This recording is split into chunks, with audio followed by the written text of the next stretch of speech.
This illustration shows the relative location of the Windy Gap project.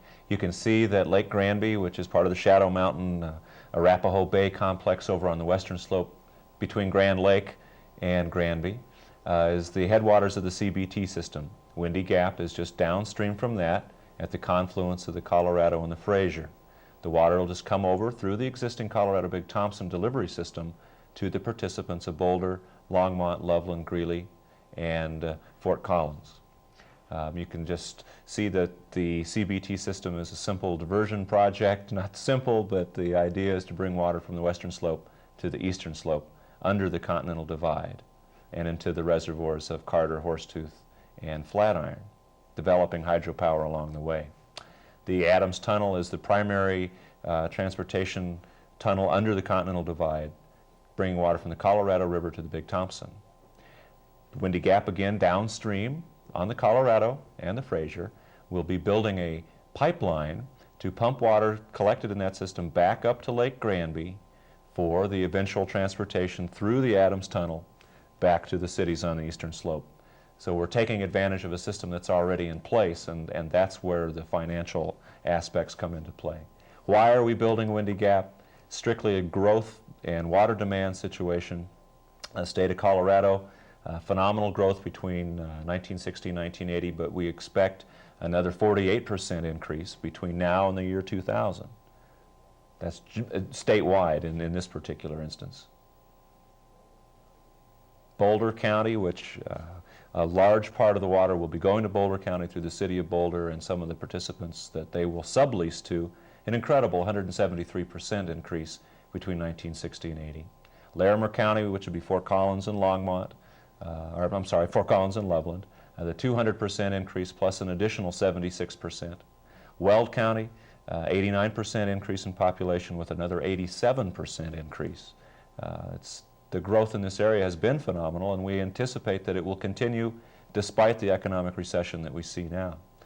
When you break this down into the need for treated water, we see that in 1980 we're using about 540,000 acre-feet of water a year. By the year 2000, we're looking at a demand of 829,000 acre-feet per year just to meet municipal and industrial use. This is non-treated water that we're talking, treated high-quality water that we're talking about. 80% of the state population lives along the Front Range, a lot of that obviously in our area. So we signed the contracts, the board of directors of the municipal sub-district of the Northern Colorado Water Conservancy District, agreeing to certain terms and conditions in order to use the Colorado Big Thompson system. Environmentally, the project is researched and researched. That's the environmental impact statement that we're looking at, prepared by Dames and Moore, which is a land resources engineering firm, an international engineering firm that looked at the environmental questions that needed to be answered with Windy Gap. Once that was completed, we went to the bond market to finance the project with an $84 million issue, which, because the project is well thought out, we had no problem in selling those bonds. That has since been refinanced, adding to another $3 million in savings in the financing cost. We're looking at a capital construction cost of $46 million. We expect that to grow to about $50 million to $52 before the project is done. Still, that's a real bargain when you consider that we can use the Colorado Big Thompson system just by running a pipeline to Lake Granby. Here's an overview of the dam and spillway. We're going to build a 100-acre lake that'll only contain about 300 acre-feet of water, so we won't interfere with the natural flow of the Colorado River very much. We'll just pump the excess flows back to Lake Granby.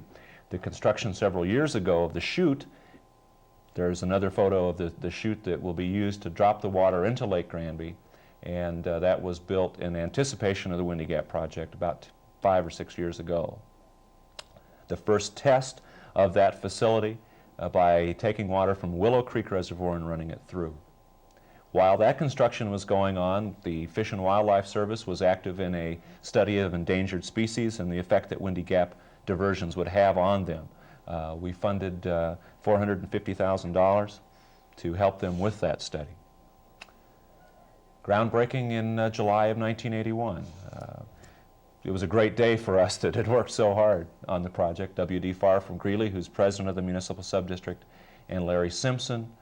Hank Brown, Congressman Brown from Greeley, was also there to talk about the project. Very simple design. It's a very simple project using the high technology. A simple dam, earthen dam, with a concrete face and a riprap face, slurry cutoff wall in between. We're here excavating a trench, as you can see, and what we'll do is we'll fill that trench with a bentonite material, which as it dries leaves a hard dry cake on either side of the trench. Now then we'll backfill that with some impervious materials, and we'll be assured that the dam will not have any seepage problems that could create structural problems later. Like I say, the actual size of the reservoir is only going to be about 100 acres. So it's really not a little Hoover Dam or anything like that. It's a very small project with a capacity to pump. That's where we'll get our capacity to run the water. We do have a spillway that we need to build as a concrete structure to handle the flood flows that we get every spring. Colorado River was pushed out of its banks to begin construction of the spillway. The water was run through this phase 1 diversion and put back in the natural stream bed down below, which, by the way, is a gold star trout stream and has retained that since construction began. There's the look of the spillway as neared completion. It's a large concrete structure. We should be able to pass of nearly 100,000 cubic feet per second through that in the high flood flows. Low profile. It's not optically, it's certainly not an obnoxious structure. You can see the backfilling that we're going through. Try to keep that level down. Try to keep the relative height to the structure at a minimum. The final touch to the spillway will be plugging that notch that you see there. Then the water will sheet over the top. The pipeline, pipeline structure is enormous. Those are 9-foot inside diameter pipes with a 3-foot overburden by the time the excavation is completed, and several of those pipeline sections will be set in concrete. It's a pretty torturous route. We have a head of about 600 feet from the reservoir to the inlet structure, and several mountains that we actually have to cross as we go along. The pipe fabricated one section at a time with an inner steel liner, brought over berthed pass, one section at a time on a flatbed trailer. Those sections weigh 28 tons. They're about 20 feet in length, so we've had to use one of the largest backhoes that we could get to do the excavation for the pipeline route. Then they're offloaded by this Caterpillar forklift, which we're told is the largest one in production, and placed into the pipeline trench and then connected. You can see some of the vertical distances that we were dealing with. This is near Willow Creek. A lot of blasting was involved in that area too. 150-ton crane, which is used to set those sections into place, and then they're mated together and grouted and sealed with a steel band on top of a rubber grommet, so they're placed together and we shouldn't have any leakage problems. We'll also be able to inspect those pipelines whenever we need to. It's a little shot giving the scale of the size of the pipe. Another interesting engineering feat is this twin T structure, which is at the base of the concrete pipe. If the pumps would fail for some reason, the water which is in the pipeline will begin rushing backwards towards the pumping plant. We have to intercept that pressure and run it uphill to dissipate the energy that's in there, because it can actually take that steel pipeline and just suck it in. And if it didn't do that, it would just blow the pumping plant off its foundation. So we've had to be very careful in dealing with the air pressures in there. Here we're looking at some archaeological work that was done during the excavation of the pipeline. We ran into some features that obviously were prehistoric in nature. Here we're looking at the main one, a wattle and daub type of adobe that was used by some prehistoric or some nomadic Indians, we thought. Perhaps they weren't as nomadic as previously anticipated. That's the function of the archaeologists who were looking this over. some experimentation they did to fire some wattle and daub to see what results they would get. The find that we had was radiocarbon dated and is still under study by both the consulting geologists, consulting archaeologists, and the University of Colorado. The pumping plant, all that will be seen when the pumping plant is completed is a superstructure, a garage, but we'll have nearly 6 stories underground. 4 pumps, those are 12,000 horsepower vertical pumps, which will develop the energy needed to actually bring in 600 cubic feet per second of water and push it all the way to Lake Granby. Fantastic power that is involved there. This is the excavation for the pumping plant. Like I said, it was nearly 6 stories. Went all the way down to bedrock and even below and into bedrock to anchor that building securely. You can see the steel coming out of the ground.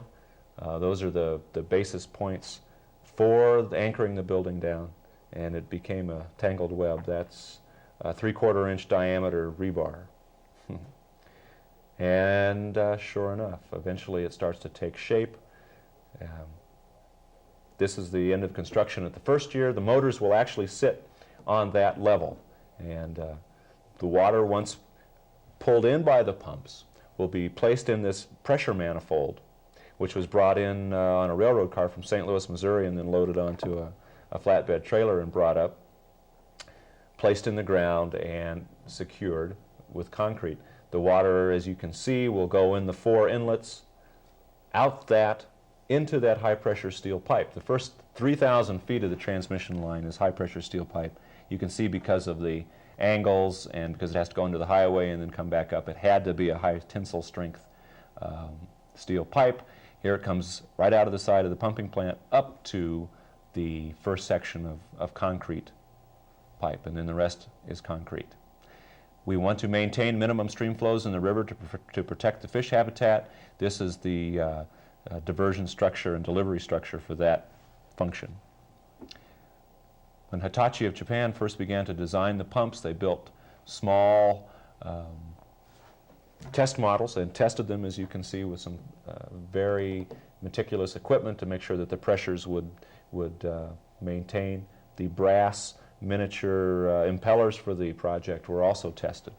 These are suction elbows. The water will actually come in through the reservoir, in through the suction elbows, and up into the pumps. These were made in the United States, as were the ball valves, which are the pressure relief valves for inside the building.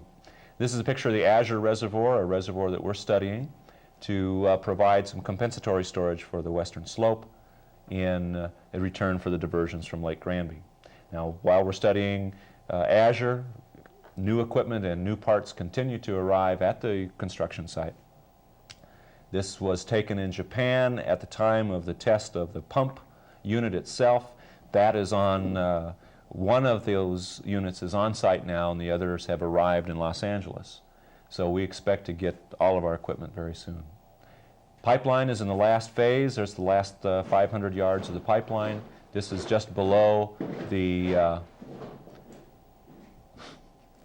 pumping station here near Lake Granby. And this is how big the pumping station actually looks. The superstructure on top is all that will be visible because the rest of it will be backfilled and it'll be covered with native stone. But there are the inlets for the 4 pumps for storage and for the bypass, which will provide the minimum stream flows. There's Lake Granby, and there's the last section of pipe. So we're just about the 75% level of completion of the overall project. The pipeline is nearly 100% completed. We're coming in good shape. I think the growth in cost from $47 to $52 million is primarily a consideration of how the construction contracts were let, which said we will contract for so much concrete, so much steel, so much pipe, and because we're in an inflationary economy, we know that that will go up. So within certain guidelines, we'll accept price increases, and that's primarily where the increase in construction cost is coming from. I had a couple questions just to see if I understood right in terms of what pattern the diversion followed. There's the confluence of the Colorado and the Fraser rivers. The water's being taken from there and pumped up to Lake Granby, right, or diverted. Right? Actually, we'll be diverting And diversion is a funny term. Any way that you can take water is a diversion. In this case, we're simply pooling the flows primarily of the Fraser, because they'll also be storing water in Lake Granby for the Colorado Big Thompson system. So we're basically pooling the Fraser River in that reservoir and then pumping it back up to Lake Granby for transmission. So we're diverting water out of the Fraser River just in a different way. So the actual pumping is to Lake Granby. Right. And then from Lake Granby, it goes right into the Big Thompson system? Right. The Lake Granby is the terminal storage point for the Colorado Big Thompson system.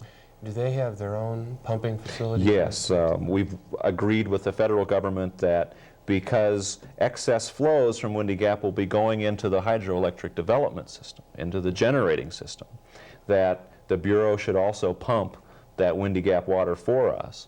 And so there were certain concessions made, but primarily the Bureau will then pump the water over along with the CBT.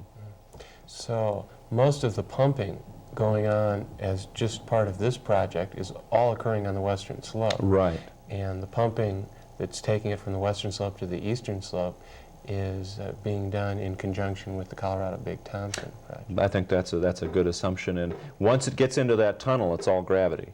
And that's one of the glories of CBT is it generates hydroelectricity as it comes down, but very little extra pumping is needed other than to lift it into canals and into Lake Carter. Where's that electricity distributed to from the Colorado Big Thompson? Okay.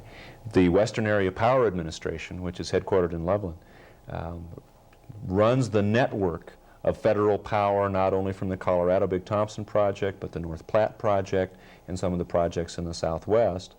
They will route that through their contracting system to basically all over the country, but primarily through the Front Range is where CBT power was intended to be used and is for the most part, even though it goes into the general grid and that grid is taken from and added to as necessary, but primarily in this area. I'm curious about the cost of this. There's been some articles in the paper here recently about that, and the city of Longmont recently raised its water rates for entirely different reasons, just by ordinance, and there's been some discussions as to how much of a rate increase this will cause us immediately here, and whether that'll be offset in later years by resale of this water or fees paid by developers. Do you have any? There's several ways to look at it, and we all know that the federal government hasn't been building any projects since 1976. So there was very little chance that the federal government was going to become involved with Windy Gap. And the participants, which were the cities and the municipal subdistrict, agreed that the thing to do was to actually build the project because of the cost of inflation of letting the project sit unbuilt, even though it was needed, was going to outstrip the cost of financing a capital expenditure. We've issued the $84 million in bonds. We've refinanced that and added some additional debt because we refinanced from $84 to $107 million, but we still managed to achieve a $3.5 million savings to the participants in the next 4 years. That's what we wanted to do, was to provide some relief for the debt service in the next few years. There's no question that when you go to the market and you try to get $100 million, it's like buying a house. It's going to cost you the interest to finance it. We feel that the capital cost of the project, which is somewhere around $2,000 an acre foot, is an extremely good deal for this area. I think if we talk to our friends in Colorado Springs about the cost of the 2 homestake projects that they're building, they're looking at a capital expenditure of nearly $5,000 an acre foot. Because we could use the Colorado Big Thompson, Windy Gap, in our estimation, looking at other water projects as they're being built, is a good value for this area. There's no question that the demand for that water is not there yet, but we didn't build that project for next year. We built it for the years when we will not be able to bring any water out of the Colorado River Basin for environmental reasons, for the reasons that the river will be regulated by the Fish and Wildlife Service, the fact that the Central Arizona project will take another 1 million acre feet of water out of the Colorado River and short California by approximately 500,000 acre feet. That's why we're building this project right now. For the future, if we didn't build that project and perfect those water decrees, I think that there's a good possibility we would lose them. People would like to argue that fact, but the truth of the matter is that the Central Arizona project is going to be taking another 1 million acre-feet of water out of the Colorado River. California is going to want some water back. We just feel that if we can keep it around $2,000 an acre-foot, the citizens of this area are very well served. Water law is kind of a complicated legal situation. When you buy so many acre-feet at a certain cost, how often do you pay that cost? Like, for example, if I went out to buy one share at $2,000 an acre-foot, and I was going to get an acre-foot per year, would I just pay $2,000 right off the top to get that? So I wouldn't, like you say, it's like buying a house. I don't buy the house again every year. But you pay your taxes and you pay your heat and you pay your upkeep. Right. Primarily, Windy Gap water, we talked about that capital cost of $2,000. We mentioned $1,700 an acre foot, but by the time we figure in the increased cost of the environmental mitigation and whatnot, it'll probably be up around $2,000. That's basically a one-time charge, and we finance that out over 30 or 40 years through the bond issue. And then on top of that, every year will be the cost of electricity to run the pumps to push the water up to Lake Granby and then to bring it on over. So there will be an additional operations and maintenance expense, but the actual financial cost of the capital investment is a one-time thing that we financed out over several years through the bond issue. How much growth would be necessary, say, for a city like Longmont, or among the 6 cities in general that are involved, to where those extra industries and populations are paying for the area's per year costs during that 30-year bond period? I don't think it'll take, if we're talking about the O&M costs, it won't take very many at all. If we're headwaters of the CBT system, Windy Gap is just downstream from that at the confluence of the Colorado and the Fraser. The water will just come over through the existing Colorado Big Thompson delivery system to the participants of Boulder, Longmont, Loveland, Greeley, and Fort Collins. You can just see that the CBT system is a simple diversion project. Not simple, but the idea is to bring water from the western slope to the eastern slope under the Continental Divide and into the reservoirs of Carter, Horsetooth, and Flatiron, developing hydropower along the way. The Adams Tunnel is the primary transportation tunnel under the Continental Divide, bringing water from the Colorado River to the Big Thompson. Windy Gap, again, downstream on the Colorado and the Fraser, will be building a pipeline to pump water collected in that system back up to Lake Granby for the eventual transportation through the Adams Tunnel back to the cities on the eastern slope. So we're taking advantage of a system that's already in place, and that's where the financial aspects come into play. Why are we building Windy Gap? Strictly a growth and water demand situation. The state of Colorado, phenomenal growth between 1960 and 1980, but we expect another 48% increase between now and the year 2000. That's statewide in this particular instance. Boulder County, which a large part of the water will be going to Boulder County through the city of Boulder and some of the participants that they will sublease to, an incredible 173% increase between 1960 and 80. Larimer County, which would be Fort Collins and Longmont, Fort Collins and Loveland, the 200% increase plus an additional 76%. Weld County, 89% increase in population with another 87% increase.